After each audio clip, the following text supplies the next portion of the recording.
안녕하세요. 안녕하세요. 하이브리드 톡톡 아시아 좋은 아침에 김구정입니다. 데일리 인도네시아의 조연숙입니다.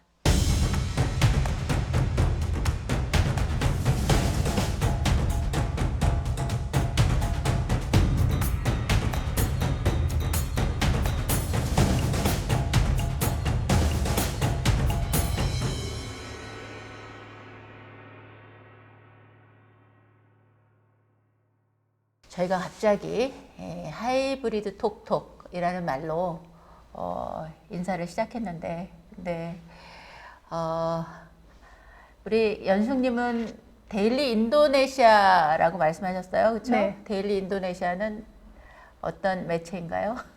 인도네시아 관련 뉴스를 한국어로 보도하는 매체입니다. 네.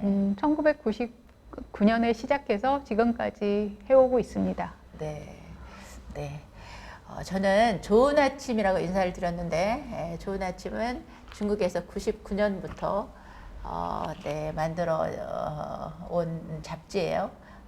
한인 생활 정보 잡지입니다. 20년 넘게 중국에서 살았고요.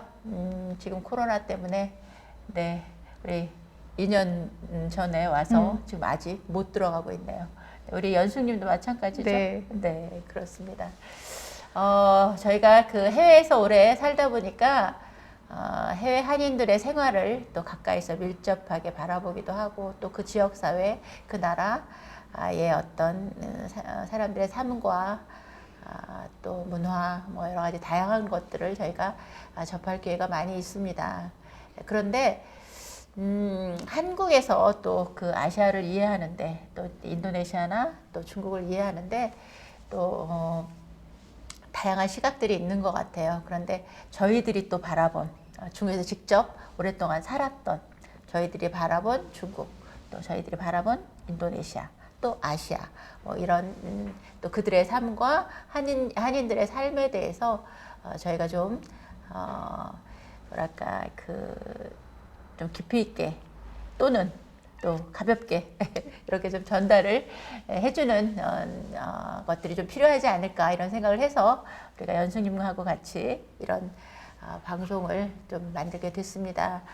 저희가 좀 어떻게 이끌어갈지 잘 모르겠지만 그래도 저희가 또 그동안 경험했던 것들을 중심으로 해서 또 다양한 아시아 정보를 또 문화를 또 전반적인 또 삶의 이야기를 좀 같이 나누는 그런 시간들을 가져보도록 하겠습니다.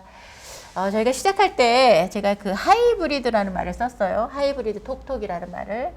근데 이제 요즘 하이브리드라는 말을 너무 이제 다양한 분야에서 많이 사용하고 있는데 우리 연숙님은 하이브리드라는 말을 듣고 무슨 느낌이 드셨나요?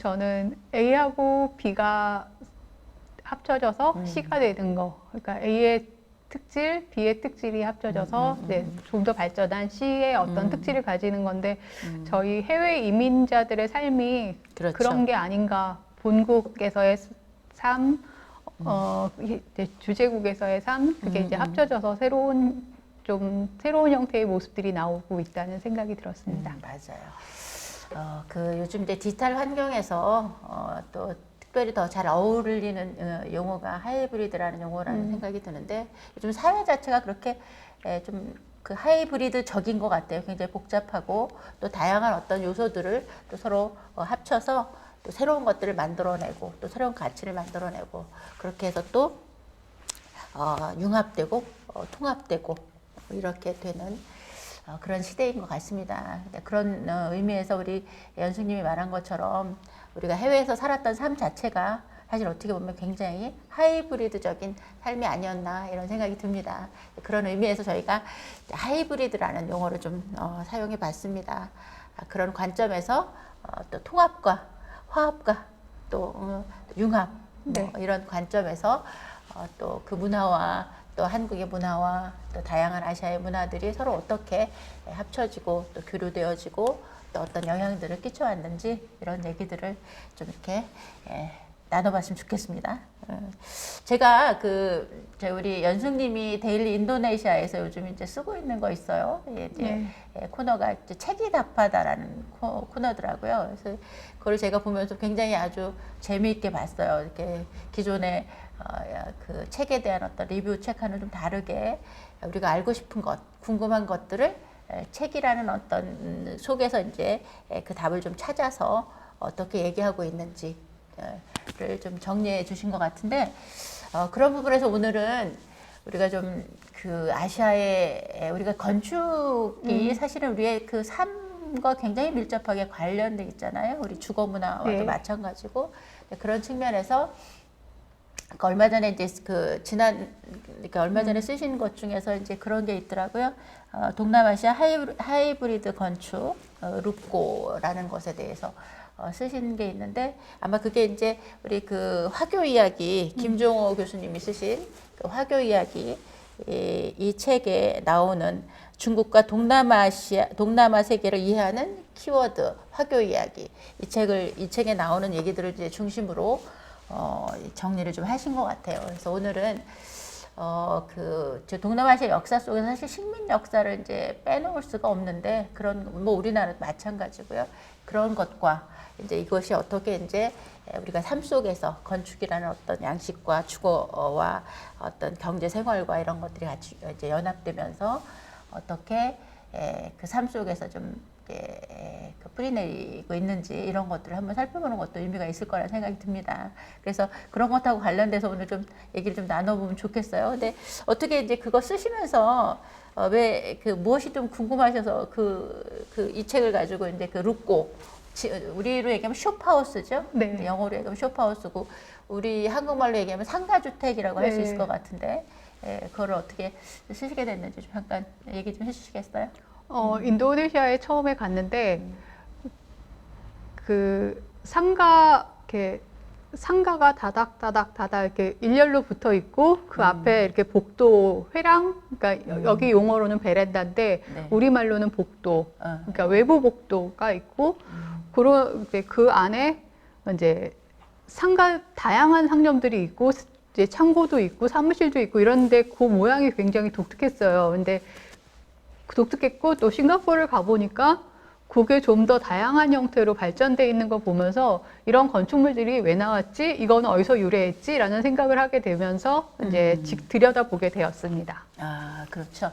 그거를 인도네시아 말로는 루꼬라고 한다고 하는데, 중국에도 사실 이런 건축이 많이 있죠. 네. 많이 있고, 실제로도 특히 남방 지역에서는 일종의 주상복합 같은 거죠. 네. 1층은 이제 상가, 그 작은 샵 같은 것들을 운영하고, 또 2층은 이제 거기서 직접 사시는 거죠. 네. 주거를 같이 겸하는 이런 형태인데, 사실은 우리가 그 일상생활과 경제생활이 이제 동시에 한 공간 안에서 사실 이루어지는 셈이기도 하거든요.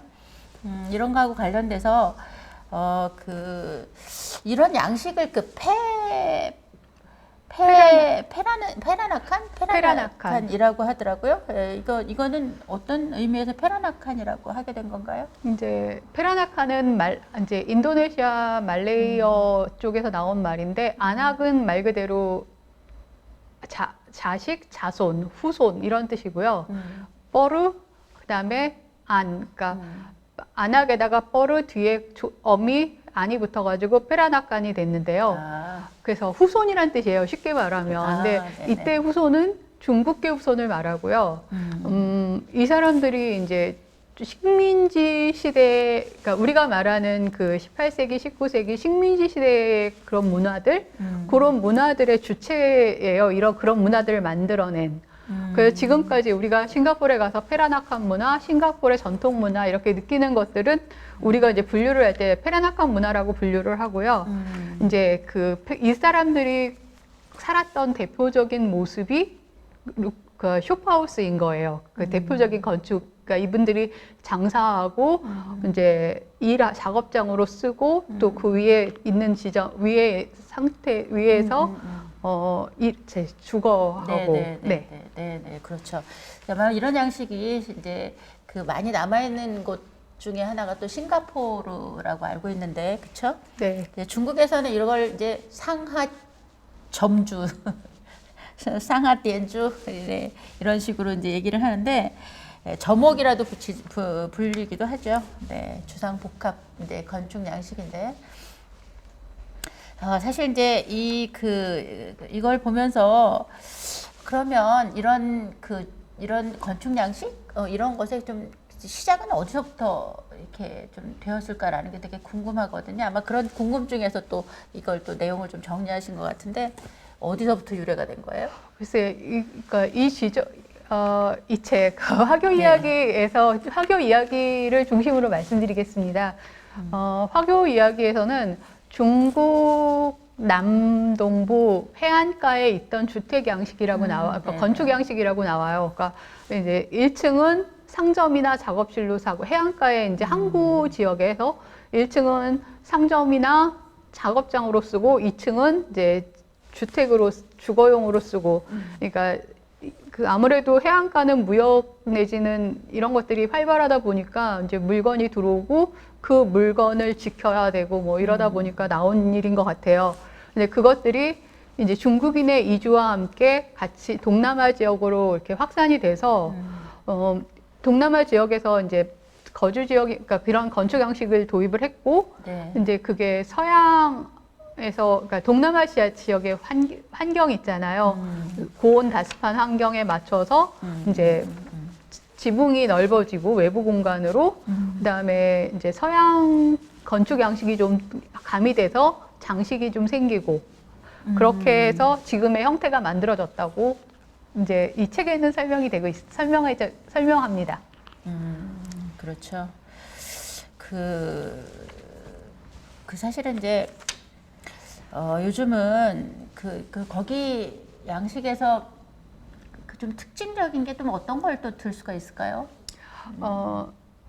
한국의 상가랑 가장 차이 나는 지점이 저는 이제 외부 베란다 공간이라고 말씀드리겠는데 네. 저희는 이제 베란다가 집 밖에 있는 그러니까 집 밖에 나온 좁은 공간이라고 생각하는데 이 책에서 이제 말하는 유래는 보행로라고 얘기하더라고요. 예전에 자동차가 이제 서양에서 자동차가 개발되고 나서 이제 자동차가 다니니까 사람들이 안전하게 다니는 길이 필요해졌잖아요. 그래서 이제 그 공간을 베란다라고 했고, 이제 이게 동남아시아로 넘어와서 그 건물의 지붕을 길게 빼가지고 그 외부의 지붕을 길게 빼서 그러니까 비나 뜨거운 햇볕을 피하게 네. 이 밑에 베란다 공간으로 다니게 한 거고요. 그래서 이제 싱가포르뿐이 아니고 다른 지역도 마찬가지인데 그 공간이 하나의 보행로 역할을 해요. 비나 이런 것들을 피해서.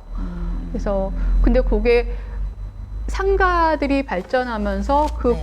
공간들이 우리가 말하면은 상가 뭐라 해야 되나 사람들이 이제 소비자들이 이용할 수 있는 공간이 되는 거죠. 편리하게. 그러니까 지금처럼 쇼핑몰이 이루어지기 이전 시대에는 조금은 자연으로부터의 불편함을 최소화하면서 이제 거리를 걸을 수 있는 그러니까 안전하게 걸을 수 있는 공간이 됐던 거죠.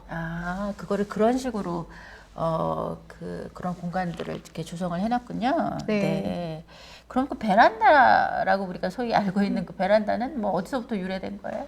그러니까 이 책에서는 이제 처음에 서양에서 나온 거고, 그 다음에 이제 인도의 방갈로 건축이라는 게 벵골 지역에 있는 방갈로 건축. 이제 그 특징이 이제 덥고 습한 날씨를 반영해서 이렇게 외부로 지붕을 길게 뽑아서, 그리고 처마를 길게 뽑아서 이제 바람도 피하고 비가 들이치는 것도 피하게 했는데 그 양식을 루포에다가, 그러니까 숍하우스에다가 넣은 거죠.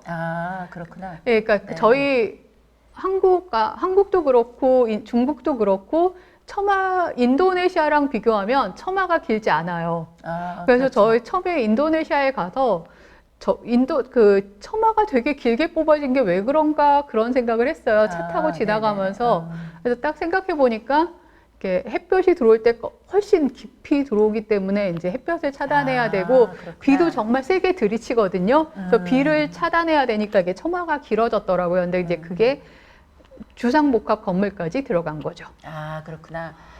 그거는 아마 뭐랄까, 일조량이 많아서 네. 많은 나라의 특징인 것 같으네요. 그쵸. 그런데 사실 중국은 이제 전제 상해에서 오래 살았으니까 상해는 이 햇빛이 잘 안 들어오고 약간 좀 우중충하고 이런 좀 그런 날씨다 보니까 이게 빨래가 잘 안 말라요. 집 안에서. 이렇게 집 안까지 햇빛이 잘 안 들어와서 그래가지고 이렇게 그 대나무를 갖다가 바깥에다가 쭉 창밖으로 저 그거 궁금했어요. 내려가지고 이제 옷을 그렇게 걸거든요. 옷과 빨래 뭐 이런 것들을 쫙 이제 거니까 바깥에서 보면은 뭐 굉장히 이상하다. 뭐 특히 속옷까지 막 쫙 이렇게 걸려 있으니까.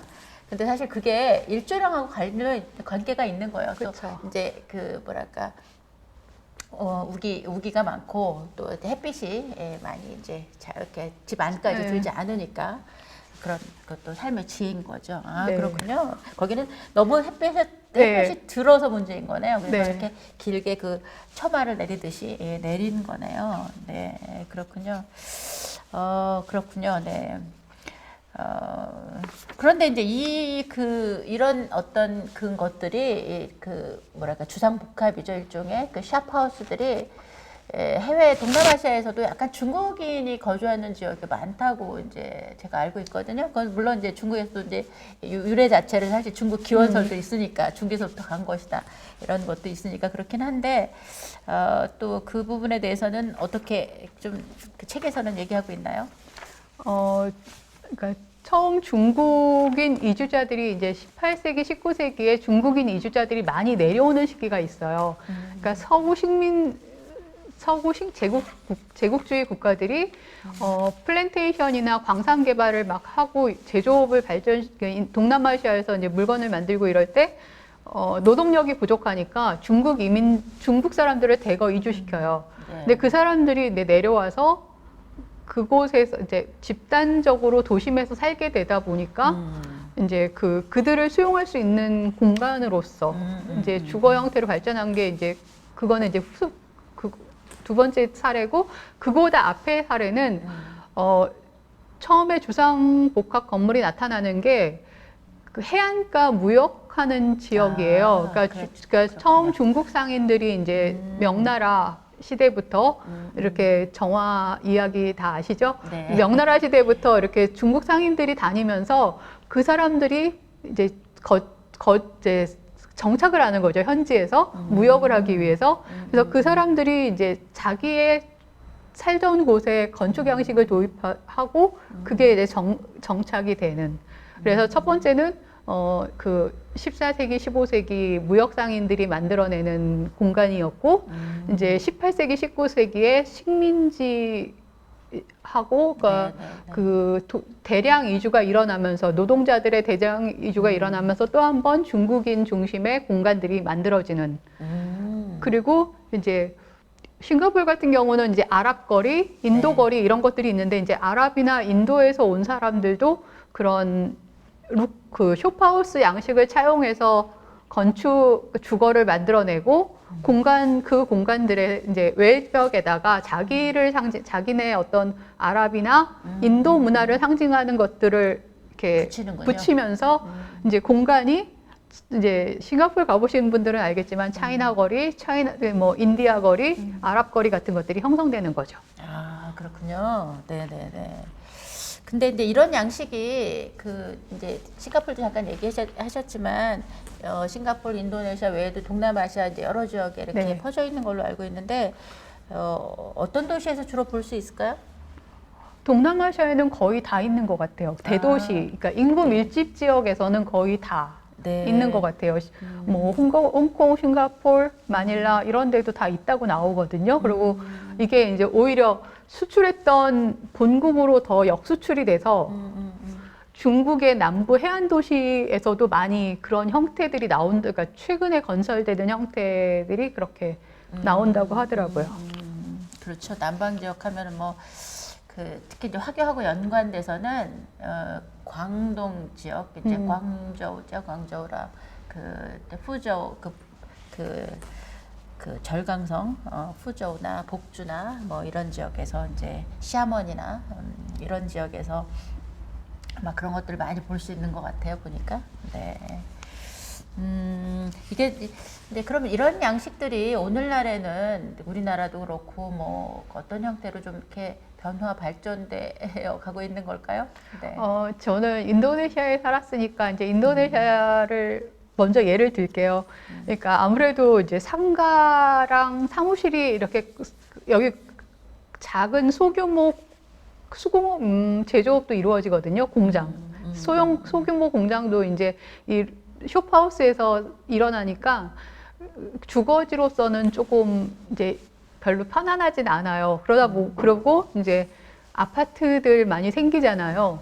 그러니까 숍하우스에서 주거 기능은 아파트로 가고, 그다음에 또 이제 쇼핑몰이 많이 발전하다 보니까 이제 그 외부 공간에 아무리 이제 잠시 비는 피하지만 그 에어컨이 나오는 그 실내 공간만큼 편안하진 않잖아요. 그렇죠. 그러다 보니까 상가 기능은 쇼핑몰로 가고, 그래서 또 사무실 기능도 오피스 공간으로 가고, 그래서 이제 숍하우스가 점점 그 기능을 좀 잃는데, 차이나타운 같은 올드타운 이제 구도심에 가면 카페나 뭐 조금 그러니까 숙박시설 이런 것들로 많이 이제 전시 공간 이런 걸로 많이 이렇게 갤러리 같은 거 그렇죠. 그런 걸로 이제 많이 활용이 되고 상업단지나 이런 데는 아직까지도 뭐 부동산도 있고 교회로도 쓰이고 되게 다양한 기능으로 쓰이고 있습니다.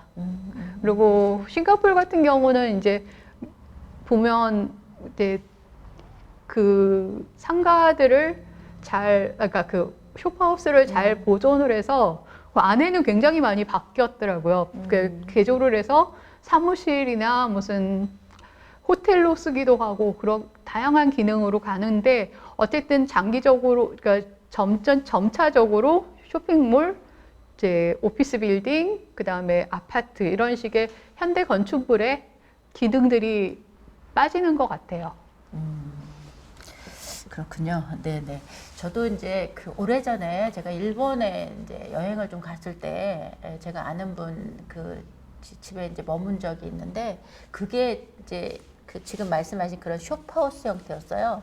그 일본의 어떤 동네였는데 동네에서 1층이 이제 그런 카페나 뭐 이렇게 그런 그 미니 식당 같은 거죠. 동네 식당 같은 그런 개념이었고 그 위층이 이제 거주 공간이었고 그래서 거기서 한번 머물러 본 적이 있어요.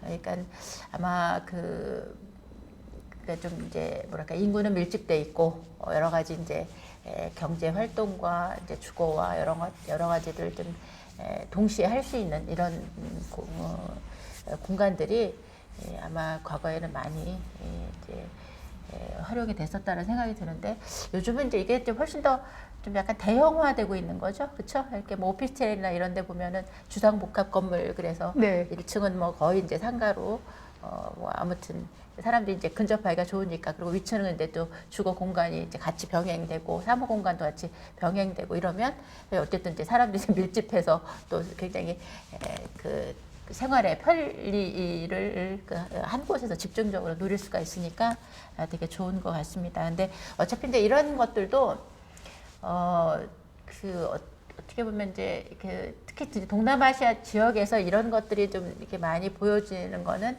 사실 식민 그 지배 역사하고 정말 빼놓을 수가 없을 것 같은데 그 영향에서 벗어나기가 좀 어려울 것 같은데 그 동남아시아 인도네시아는 얼마나 됐죠? 이렇게 식민 지배 역사? 인도네시아가 한 약 300년 정도로 보고 있어요. 그렇구나. 네. 한국이 사실은 100년이 좀 넘었죠. 네. 그런데 뭐 동남아시아 역사가 길게는 식민 지배 역사가 길게는 100년에서 한 300년 사이에서 그렇죠? 그런 역사들을 갖고 있는데 그러다 보니까 이게 이제 이렇게 뭐랄까 그 문화가 서로 섞이고 융합되고 이러면서 서로 이제 교류되면서 또 새로운 것들을 만들어내기도 하고 그 어떤 환경에 이제 적합한 것으로 연결되어지기도 하는데 그게 이제 어쨌든 그곳에 사는 사람들의 삶과 정말로 밀접하게 관계가 있는 것 같습니다. 어쨌든 그거를 통해서 우리가 이제 화교 이야기라는 책 속에 나와 있는 이제 일부죠. 네. 일부의 이야기인데 그 중에서 건축 양식하고 관련된 특히 이제 숍하우스 주거와 경제 활동을 같이 하는 이런 것에 대해서 이제 오늘 좀 얘기를 나눠봤는데 사실 이제 이 화교 우리가 화교 그의 어떤 그 이주민 역사가 사실 1000년 정도 되는 것 같아요. 네. 그런데 그 이주민 역사와 이제 우리 특히 이제 최근에 또는 뭐 한국인의 이주 역사, 우리는 뭐 중국에 비하면 화교의 이주 역사에 비하면 우리는 얼마 되지는 않지만 지금 이제 급속히 이제 세계가 글로벌화 되면서 한국인들의 해외 이주나 또는 해외에 어떤 나가서 이제 여러 가지 경제 활동뿐만 아니라 다양한 활동을 하는 경우들이 굉장히 많아지는 것 같아요. 그런 부분에서 우리가 조금 더 깊이 있게 그들의 그 걸어온 길들을 통해서 우리의 또 걸어온 길들을 좀 이렇게 짚어보고 또 앞으로 우리가 걸어갈 길들도 한번 짚어보는 그런 시간을 좀 가져보는 것도 좋겠다 싶은 생각이 듭니다. 네. 네. 하여튼간 뭐 이제 저도 그 중국에서 20년 넘게 살았고 또 우리 연수님도 인도네시아에서 20년 넘게 살았는데 살면서 좀 뭐가 제일 좀 안타까우셨나요?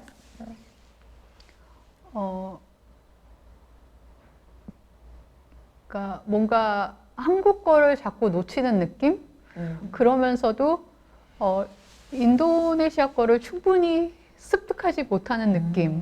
네, 그러니까 네. 그러니까 내가 살아왔던 과거를 이렇게 놓는 거랑 또 저쪽에서 받아들이는 거를 얼마만큼 많이 받아들이고 싶은데 막상 또 맞아요. 제가 원하는 만큼 받아들이지 못하고 있는 네, 모습들 네. 이런 것들을 맞습니다. 그런 것들이 좀 그 균형을 맞추지 못하는 부분들이 좀 안타까웠어요. 네, 저도 마찬가지예요. 그러니까 어떻게 보면 그 나라에 가서 살면서 그 나라 문화와 여러 가지 어떤 그 사회 전반적인 것들을 좀 더 많이 이해하고 또 받아들이고 뭐 이러고 싶은데 생각보다 사실은 우리가 이제 여러 가지 언어적 한계도 있고 뭐 그 살아온 어떤 배경의 한계도 있고 이제 그래서 그런 것도 있겠지만 생각보다 이렇게 우리가 깊이 있게 접근하기가 쉽지 않더라고요.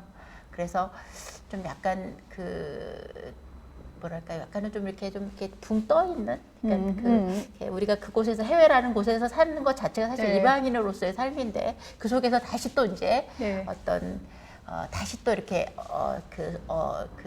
소속되지 못하는 아웃사이더 뭔가 이렇게 느낌. 붕 떠 있는 네.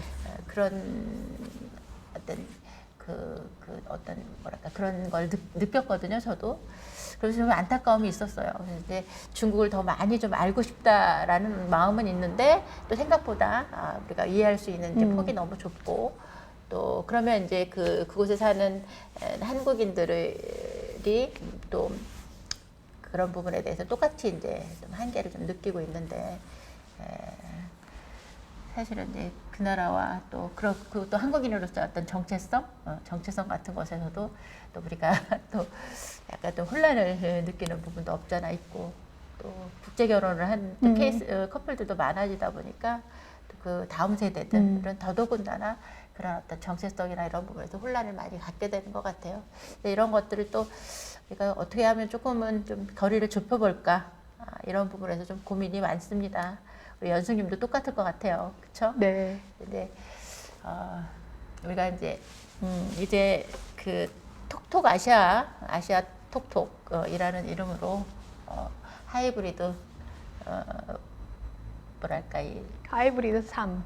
네 그런 그러니까. 것들을 좀 이야기 나누려고 사실 시작을 했는데 오늘 저희가 전달하고자 하는 내용들이 잘 전달이 됐는지 모르겠네요. 근데 어쨌든 좀 어리숙하지만 네. 네, 처음이어서 많이 어리숙하지만, 서툽니다. 네, 많이 어리숙하지만 조금씩 한 걸음 더 공부하는 마음으로 또 이것들을 하이브리드하게 좀 이것저것 정보를 섞고 또 교류하고 또 새로운 것들을 만들어내면서 가봤으면 좋겠습니다. 여러 가지로 좀 많이 지지와 응원을 해주시길 부탁드리고요. 네, 오늘 연숙님, 또 앞으로 저희 이제 연숙님하고 제가 함께 할 건데, 연숙님은 이제 그 데일리 인도네시아 이제 편집국장이에요. 저는 이제 좋은 아침을 오랫동안 만들고 대표 역할을 하고 있는데, 우리가 이제 그런 의미에서 앞으로 이제 호칭을 조금 좀 이렇게 애칭으로 좀 부르면 어떨까 싶네요. 네. 그 인도네시아 말로 그 하루라는 말이 뭐예요? 하리요. 하리. H-A-R-I. 하루 우리말에 하리. 하루랑 그러니까 네. 하루랑 비슷하네요. 네. 하리, 네. 하리. 그럼 앞으로 제가 하리님이라고 부르겠습니다. 네. 이제 저는 좋은 아침은 중국말로 그 아침 인사예요. 네. 아침 인사가 짜오안이거든요. 네. 아침 조자 쓰고 편안할 안자를 써서 짜오안. 그런데 그걸 그냥 한국식으로 읽으면 네. 조안이에요. 조안. 아, 네, 조안. 네. 그래서 앞으로 저는 조안으로 불러주세요. 네, 알겠습니다. 조안님. 네, 그래서 이후에는 저희가 하리님과 네, 조안이 조안님. 함께하는 하이브리드 톡톡 아시아 계속 이어가 보도록 하겠습니다. 오늘 수고하셨습니다. 수고하셨습니다. 감사합니다. 수고하셨습니다.